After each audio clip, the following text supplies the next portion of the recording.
Alright, what's up, people? Man, let me tell you, I cannot even start one of these videos now without obsessing over Fallout 4. That's all I can think about.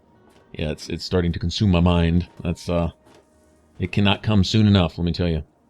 But, it's good to have this to tide us over. Until then. Alright, what I'm going to try to do in this particular video is all of Chapter 2 of the Wasteland Survival Guide. It's actually relatively quick. Maura Brown tells us at the end of Chapter 1 that, Chapter 2 is going to be trickier. It's actually the easiest of the three. Anyway, all right.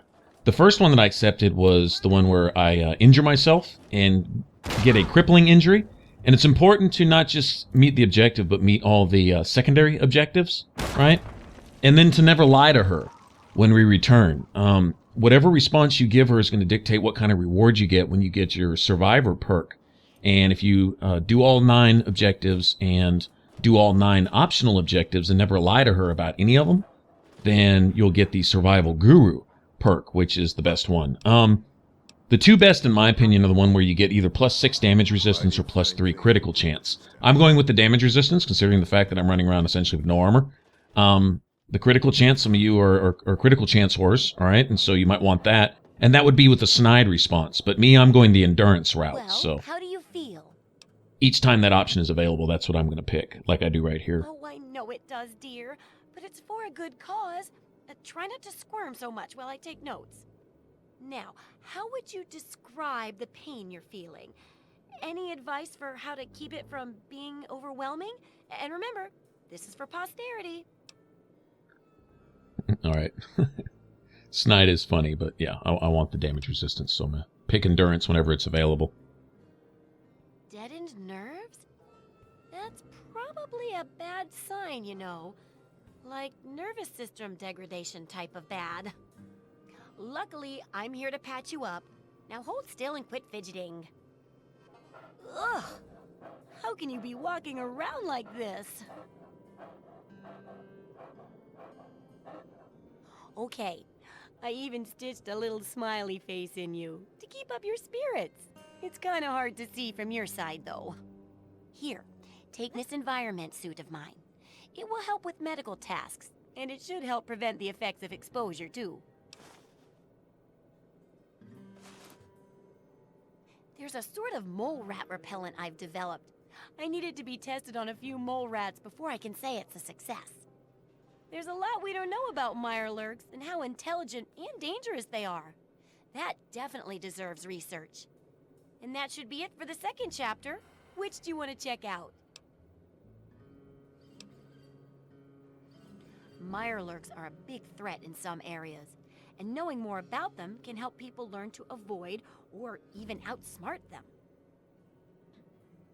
So I picked up this observer device to study them in their natural habitat. I need you to hide one in one of the spawning pods in their lairs.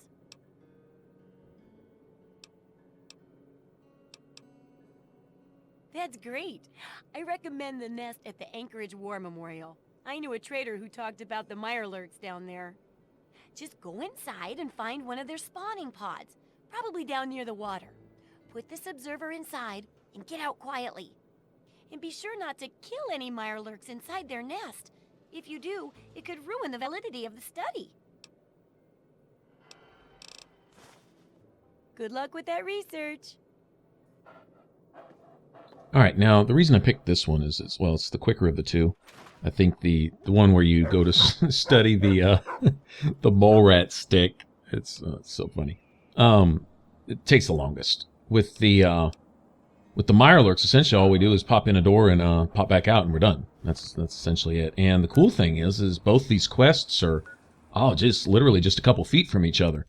The door that we have to go in to get to the Mirelurks, and the door we go in to get to the tepid sewers, which is where all the mole rats are going to be, are literally right next to each other.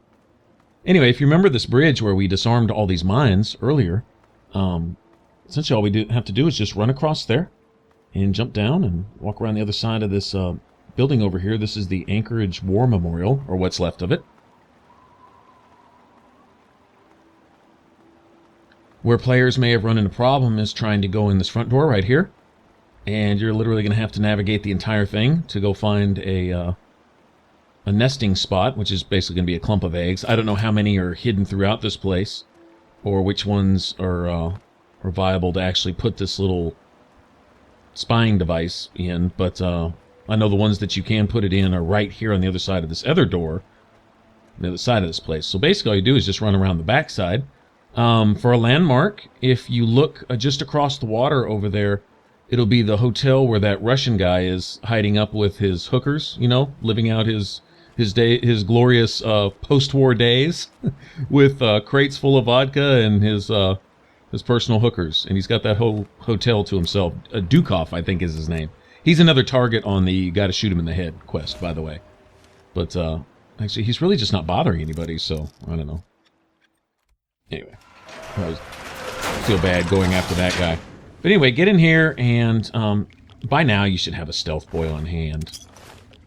You're going to pick them up randomly here and there. Sometimes I'll have half a dozen by now, sometimes just one or two. But cool thing is you'll get a few as a reward for this quest afterwards. At least for doing the optional part of it, whatever. But yeah, here's a little nesting pod right here. Alright, so it gives you the option to put that thing in there. And you do, and as long as you don't kill a Mirelurk, all you have to do is leave. Now this would be the tail end of the rest of this area. I don't know if there's like skill books elsewhere in this place. I'm sure after the Wasteland Survival Guide is done, you could always come back here and clean the place out. I've never bothered. I don't know. There's probably a skill book or something hidden in here. There's no bobblehead or anything, so I've never really found any real need to come back here and scour the place. Skill books have never been the biggest priority. I'll pick them up when I know where they're at, but they're not all that big of a deal.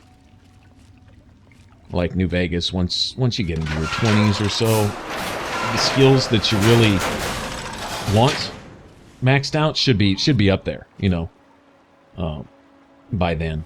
And then, you know, after that, it's pretty much putting points into junk stuff. You know, then I start putting things into luxury stuff like, I don't know, barter, go ahead and finish out things like explosives, you know, and stuff, speech, you know, whatever. Early on, it's lockpick, science, small guns, or, you know, whatever weapon combat type I'm using, and so on and so forth. But alright, and so we didn't kill any Mirelurks, and that'll give us the objective and the optional.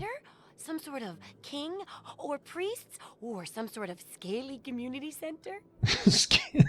She's such a clown. I'll bet most people would have just gone in there, guns blazing without half a thought. But not you. You're the best research assistant ever. I've been getting a good signal, but what do you think about them from your first-hand observations of them? Okay, this is the one time you can lie. You're allowed to lie on this one, because this is like kind of like a snide response, and there is no endurance response on this. It's just one or the other. I think if you have a really high intelligence, or possibly well, no, I've got a pretty high perception. Kidding me? No, really, are you? Huh? I guess if you have an intelligence, then you could give the intelligence response. Some of these observations about their armor and camouflage gave me an idea for reinforced neutral-colored headgear. Here, consider it thanks for not interfering with them. Oh, speaking of which, take these, so you can continue to avoid them in the future. Mole rats can burrow into almost anything and cause a lot of trouble. So I figured I'd make a chemical repellent stick for people to shoo them off. But I need it to be tested before I put the recipe to paper in the guide. So I need you to find some mole rats and test it out a bit. It'll be easy. One tap with the applicator and it overwhelms their senses with a sort of feel-bad sensation. Then they're gone before you know it. You could test it out on just a few mole ratties, but for real testing, try it on 10 or more. There should be plenty in the tepid sewers downtown. Remember, I'll buy whatever you're selling. Buy whatever you're selling. Alright, so we get this stick, right? And it's supposed to give mole rats a feel-bad sensation. Yeah, I'll say it does. Notice I have my dog waiting. I don't like bringing dog meat along here because I think a successful test on a mole rat means you essentially have to kill it with the repellent stick, and dog meat will steal your kills. Thank God. Water. I'm out. You got to give me some water or I'm done for. I know you're probably just yanking my chain, but it's not like I'm going anywhere. You know where to find me.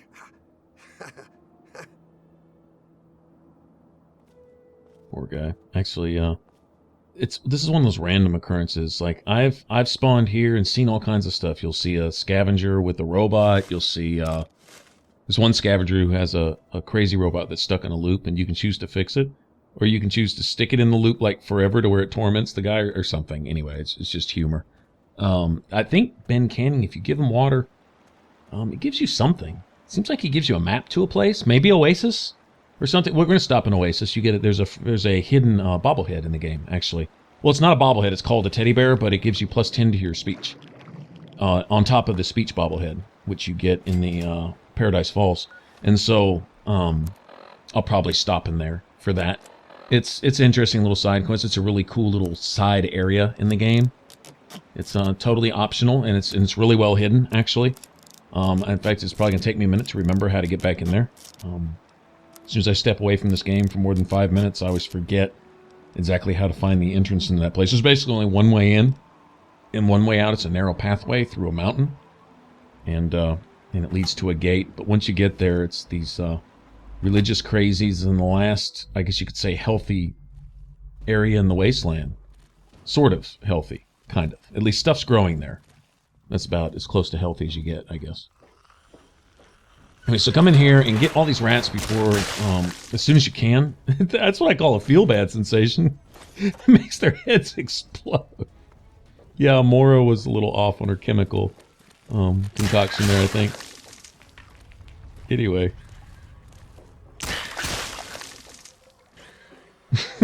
So, we're testing the mole rat. Well, it works. It's definitely a repellent. I guess you can say that.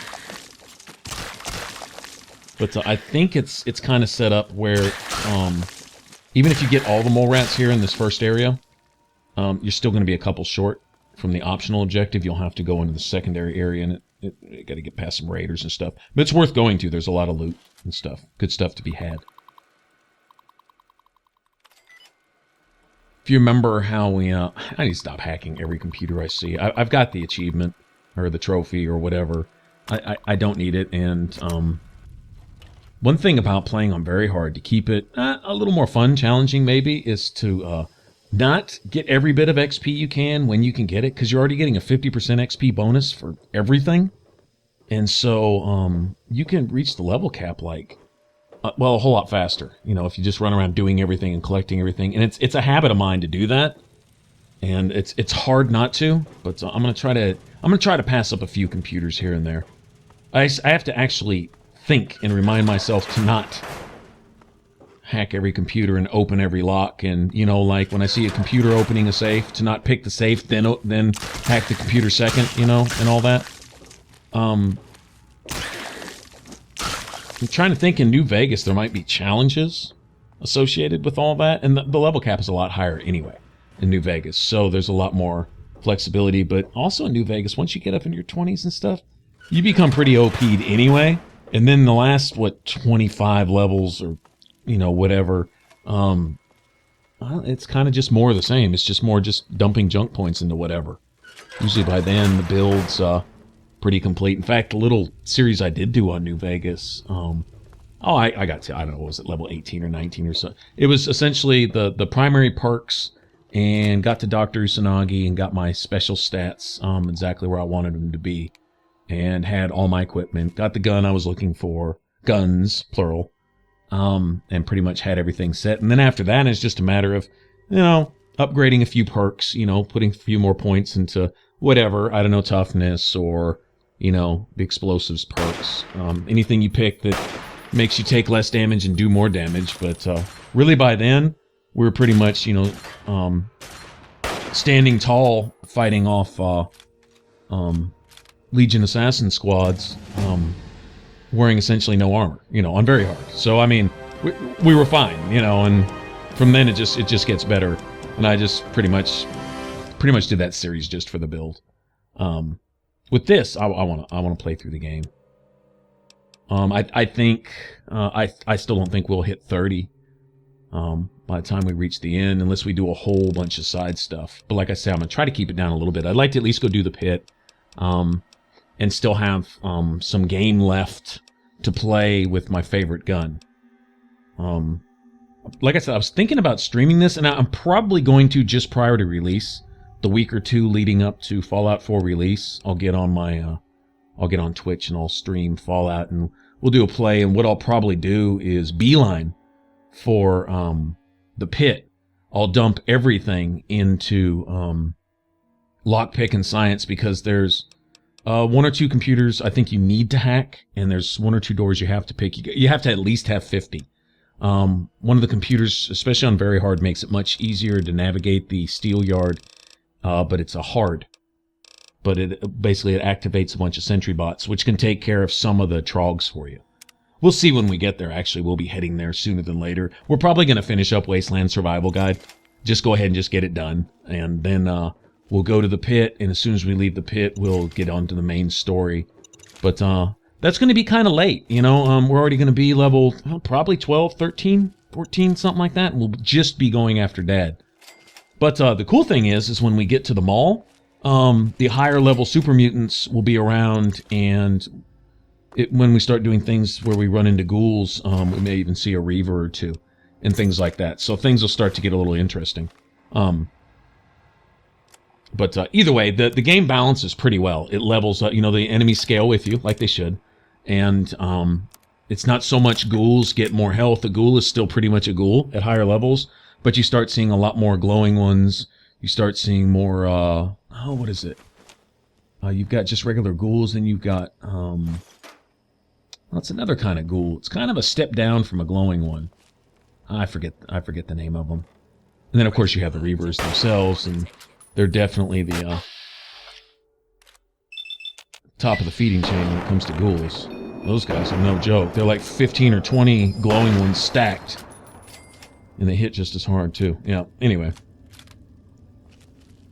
We'll start seeing some of that stuff. I imagine by the time we get to get the satellite dish for 3 Dog, I'm going to go ahead and play it out. I'm going to go through. We'll meet up with the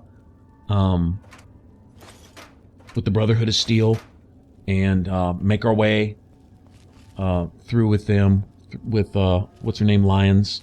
And then we'll go get the satellite dish, and we'll set it up at the top of the monument. I always like taking the elevator ride up and setting up the dish and coming down. You can do it later. You can essentially find your dad, meet 3 Dog totally outside of the storyline, and still do that for him as a favor. And you can also avoid it altogether and get the information of where Dad is, or where he went. And I think he essentially sends you to Rivet City, anyway, where we've already been. So the main reason I did not speak to Dr. Lee, because you can actually bypass much stuff by speaking to Dr. Lee early. I mean, it's part of the game. If you make it to Rivet City early, you can get to that part of the main storyline just that much earlier, but you cut out a lot of content for yourself.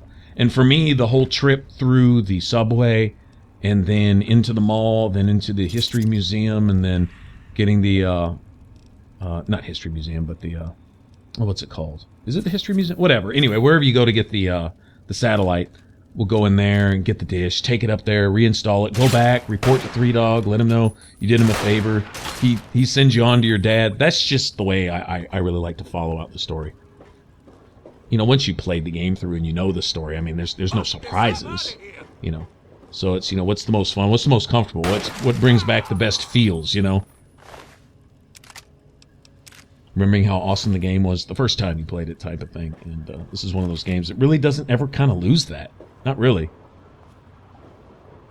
Anyway, you get in here. All right, the guy we killed that was guarding the behind all those sandbags, rock salt, he's got a safe here, but he's got another hidden stash elsewhere a little farther in. So we'll grab this stuff first, obviously. But I want to go grab that secondary stash. We need to go kill a few more mole rats with the stick anyway. So, might as well, right? Gather whatever stuff we can to sell.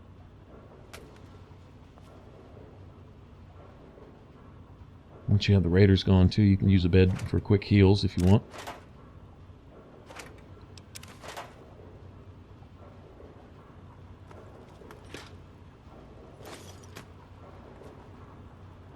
One thing in here, railway spikes, darts, ammo, all that kind of stuff. Even missiles, mini nukes, have no weight. You can carry infinite amounts of those. I think the only thing that has weight are frag mines and maybe grenades. Maybe. I think frag mines and grenades do, but missiles don't, strangely enough. Maybe it's because they're so aerodynamic that they cancel out their own weight or something. I don't know how they justify that. Of course, I don't know how they justify mini nukes not having any weight either. Or, 125,000 rounds of 5.56 ammo. Completely weightless. It's one, I really hope they have hardcore mode. I hope they took that from New Vegas. I know Bethesda has all rights to New Vegas. They have rights to everything about Fallout and the whole title. And essentially, even though Obsidian kind of stems from, what was it, Interplay and whatever. Not the same company, but I think a lot of the same people stem from the same, I don't know, their whole history. But anyway, Interplay did the first 2 Fallouts, right? And then you got Obsidian, kind of an offshoot, but being some of the same people. And some of the much older Fallout players would probably be more prone to lean towards an Obsidian style of storytelling simply for their history. Whether they come off with a good thing or not, I've never been one to really trust anything Obsidian puts out. As far as their games go, I've been really disappointed. Alpha Protocol, chiefly, would be one that I could bring right off the top of my head. I've had bad experiences with Obsidian games. I think they're sloppy and lazy, personally. But, whatever. Some people, you get the whole fanboy thing is, I'm kind of like this with Bethesda. If Bethesda does something bad, I'm going to be a lot more forgiving, just because they've done me so right by some stuff. Skyrim was a good example of that. I overlook a lot of things in Skyrim that would turn me off to other companies. And for those of you that say, "Oh, Skyrim is the best game ever" and stuff, and well, I'm like the Oblivion player that was listening to people that played Morrowind first, telling me how much better Morrowind was. Well, going back and looking at Morrowind, I really can't see it. But I get it, because when I play Oblivion and then I go on to play Skyrim, I look back at Oblivion and I tell the Skyrim players, you don't know what you're missing. The heart and soul of the Elder Scrolls is missing in Skyrim. It's a pretty empty wrapper. It's kind of the only way I can put it. They took out the meat of it, the story, the whole ambience, the magical, living, breathing environment. And I don't mean just because you see a deer run by and you got pretty colors in the trees. I'm talking about the magic of the Ayleid ruins and certain sounds of the wind when you're in certain places, and going down to the shipyards and hearing the bells and things like this, and just the way the NPCs casually walk around going about their business. Sure enough, some of the things are a little clunky as far as the mechanics go, but it's the whole picture. It's like, even if I don't, let's say I love the color purple, but I can't stand the color red and blue, I can nitpick the red and the blues, but the bottom line is if it makes purple, then I'm good. That's kind of what Oblivion is like. So you can sit there and you can nitpick, the trees, but you'd have to miss the forest to do that. The whole game as a whole is it's just amazing. Having played it first, if it was vice versa, had I played Skyrim first and then gone back and tried to play Oblivion, I can honestly say I'd probably see it in a completely different light. I really would. Anyway. Point being is Obsidian, not really my thing, but the rights for Fallout New Vegas, basically Obsidian, I think, was, even though the title was for Fallout and the whole IP was basically bought and paid for from Interplay / some people that were probably now with Obsidian, right? Obsidian basically borrowed the rights back from Bethesda, this is what I understand, to make New Vegas. And basically it was like an instant cash cow for them. They basically had it, and Bethesda published it. And from what I understand, Obsidian worked for a lump sum. And once that was made, if the game only made $10, then Bethesda took a loss. But if the game made such and such, then Bethesda kept the extra profits, type of thing. And it really rated actually relatively low, believe it or not. For those of you that really love the game, you'd be surprised just how low it was rated. And I guess the sales weren't what maybe they would have liked them to be, but it was enough. I think it did well in its own right, but not like Fallout 3. No. It's kind of a lot like Skyrim. They added some mechanics and thing, but left out the heart and soul of the game. And I could honestly say they probably left out the heart and soul that one might have found in the original Fallouts also out of New Vegas, is simply you're talking about a different group of people with a different approach. They had some good ideas. They did some funny things, some cool things. But as far as creating an environment, an immersive environment that I could get lost in, no, not like Fallout. It's just not there. Just doesn't have it. I appreciate what they did do, but the things that are missing are the things that I really love about Fallout 3, and I'm hoping they don't sacrifice that. Fallout 4 may be missing them also, and it's going to be a really hard pill to swallow if I find out that with all the pretty graphics and all the upgrades and all the extra time that they took, if they experiment with so many different things that they missed the forest for the trees. They might try to make every tree beautiful individually, and then when you put them all together, it's an ugly, muddy mess. I hope they don't do that with the game world. And it's not just the lore. It's the way it comes across. Like here, if you listen to the background ambient noise, that it's creepy. It's creepy as shit. I mean, this could just be just a tunnel. But then you throw that music in there too, and it just makes it. And there's a certain spirit you got. It's like a really good writer who knows what words to put together and in just what order to get a point across in such a way that it just opens up your mind and you see what he's saying. That's what a good author does. Another author can use the same words in just a slightly different order and come up with something that's just anybody could write. You or I could write, you know? But the good authors know how to say it just so. Know how to throw in just an analogy here or there. Know how to put in a little detail that just sews the whole thing together. And that's an art. That's something that you can't really learn. It can't be taught. It's not something you can go by. You either got it or you don't. And the same team that did Oblivion did Fallout 3. And it's no coincidence that I love both games equally. I see the same spirit in both games, just with a different skin. You know, this is guns post-nuclear, and with Oblivion, it's, you know, swords and magic and mystery and stuff. And, you know, it's, you know, different skin, but the same... I don't even know what the word for it is. Anyway, I can't say enough about it. So I hope they recapture that with Fallout 4. That's more important to me than any of the things people are arguing about right now. Graphics and this and that, but that's secondary. The game looks beautiful as it is. The environments look wonderful. To hear how the repellent's working. Well, you might be surprised. Oh, excellent. Substantial field testing, precise reports, and such dedication.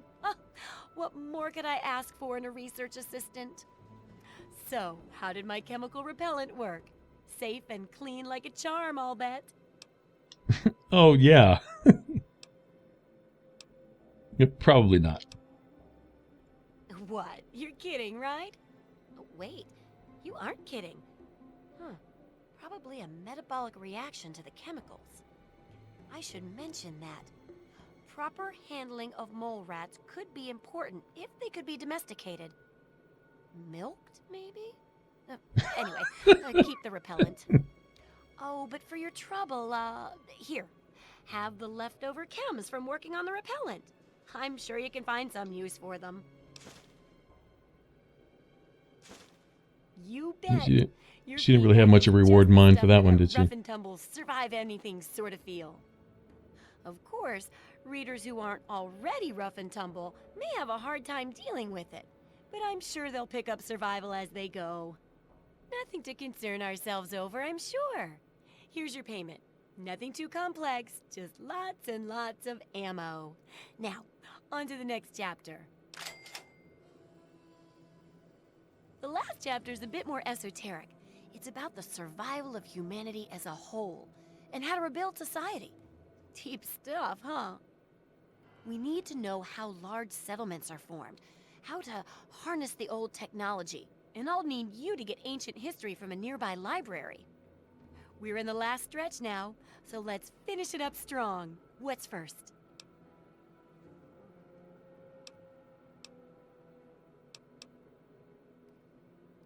Don't be so sure. You'd be surprised how confused people get, even about important things. In this case, I'm talking about Rivet City. It's the most successful survivor settlement around, but no one here really knows how it started. Of course, that's why it's important to know how a place like that succeeded. So I need you to go there and do some researching. Oh, now I can't wait for what you find out down there. And check around to make sure you're hearing the real deal.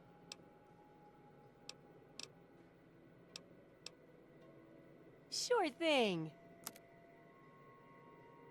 All right, so if you think about it, doing this Wasteland survival guide, Maura Brown essentially sends you to all the key places in the Wasteland. Not all the key ones. You know, a lot of the main story is going to send you to other places, you know, like downtown, the mall and stuff. But had you not been to Rivet City, you'd be going there, right, on this next history thing, which I'm going to do. It's the longest one left. It's the one that takes the longest. Also, I want to finish up the whole A321 replicated man quest while I'm there. I mean, it's literally you talk to essentially the same people and do the same things, so kind of knock out two birds with one stone. Let's see, she's going to send you to the library, which is not too far from where the Brotherhood of Steel are holed up. And then she's going to send us to the Robco factory, which is probably my least favorite of all of them. It's just annoying. But it's out, oh, it's not a hop, skip, and a jump from Tenpenny Tower. And there's some things to do there. We'll eventually get to that. But on this next one, it'll be devoted specifically to getting the history and doing the whole replicated man thing. Then there ain't no problem. All right, let me repair this. I don't even think I can equip that. I think it's broken. Thanks a lot, Arkansas. Give me that piece of crap broken sniper rifle. Is great. Looking forward to more. Anyway, maybe go unload some collectibles at my house. Certain things I just can't stand getting rid of. No, hoping Walter would still be out on this patio. Balcony, whatever. Alright. Yeah, we'll get to the history. We'll probably do the library last or whatever. Yes. Yeah, Robco, it's honestly it's a longer run out there because I haven't been anywhere close to that, and so I'm literally going to have to manually run there, and that always seems to be the case. I guess unless I start the game making a beeline for Tenpenny just to discover that area so I can get back to it later. Either way, you still got to run out there, one way or another. But it's cool, you know. It's all about exploring the world, right? So let me drop off a few bobbleheads and put some stuff up and rearrange my inventory, maybe even take a nap, and then we'll get started on going and finishing up the history research. And then we'll go to Robco, and then we'll go to the library. Each one of those will probably essentially be a video in and of themselves. But then that'll be it. We'll get our survival perk, then we'll head off to the pit. Sounds like a plan. Hope we can stick to it. Alright, thanks for watching. If you want to subscribe, click that button up top. For the rest of this Let's Play, click that image there in the middle. And until the next one, I'll catch you guys later. Y'all take care. Bye-bye.